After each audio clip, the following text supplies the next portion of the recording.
my paleo egg. I've got my paleo prawns. There's a paleo fish. There's paleo steak.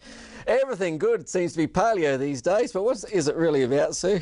Well, the paleo diet, James, really is an evolutionary construct, and it's meant to be the kind of diet that prehistoric man was supposed to have eaten. It's a He-Man diet. Yeah. That's right. But the modern interpretation of it is actually somewhat different to what even scientists believe ancient diets might have been like. For example, a lot of people take it to mean a license just to eat lots of red meat. Yes. Meat, yes. and so on. But look, the good things are, there are some good things. Okay. Paleo diets that are even modernly recommended generally prohibit processed, refined type foods. Well, fast food didn't exist back then, did it? Fast food, sugars, you know, salt, that kind of thing. So that's a good aspect to it. But what concerns me is that there's this great emphasis on animal protein foods. Yeah, that's because we think we're all hunters and we didn't gather anything, we just hunted. Yes, and that's of course not environmentally sustainable, firstly. But secondly, that brings along with it potential health problems down the track. So yeah, you might lose some weight, you might shed some kilos quickly in the short term, but it may kill you sooner in the long term. Firstly, with massive amounts of protein foods coming, say, from red meat, we know from many studies this is linked with chronic diseases like cancer and heart disease and type 2 diabetes.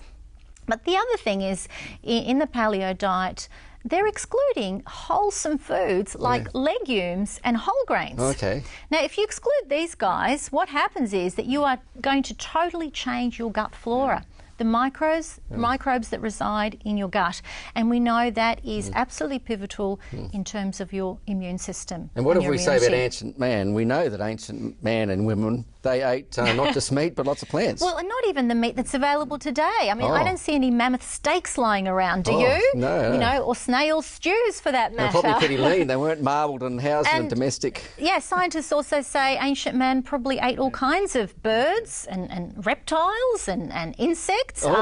You know, these things are not consumed today as part of the paleo diet. You know, the same foods are actually not available, whether they be plant foods or, you know, or animal foods. And even if you look at some of the studies looking at mummies, they've looked at their arteries and they found that 1 in 3 mummified subjects actually have evidence of cardiovascular disease. So even if you did live in prehistoric times and you did follow more of a hunter-gatherer type lifestyle, still had problems. You weren't healthier necessarily. So, you know, trying to take this paleo construct and fit it with a modern body, you know, there's a big question mark around it. Actually thinking about me too, man, I'm not running around like ancient man, I'm sitting in a chair and I'm digesting this heavier food. Yes, yes. So I think we need a lot more research. The studies on paleo diets are few and far in between, small numbers of people, and most of them show people can't stick to this way of eating.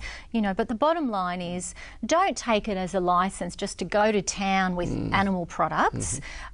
Stick to your plants. That's one of the good aspects of it. And go plant-based rather than paleo. Plant-based diets are king, not paleo-based diets, because they'll help you look good in the short term, lose weight, but they also look after you in the long term and protect you against chronic disease. Well, thanks so much, Sue. I'm going to go to SueRad.com. I'm going to find out some more recipes about a real paleo diet, including more plants, more veggies, less refined foods. Yeah, it all comes back to that, doesn't it? It does. Yeah.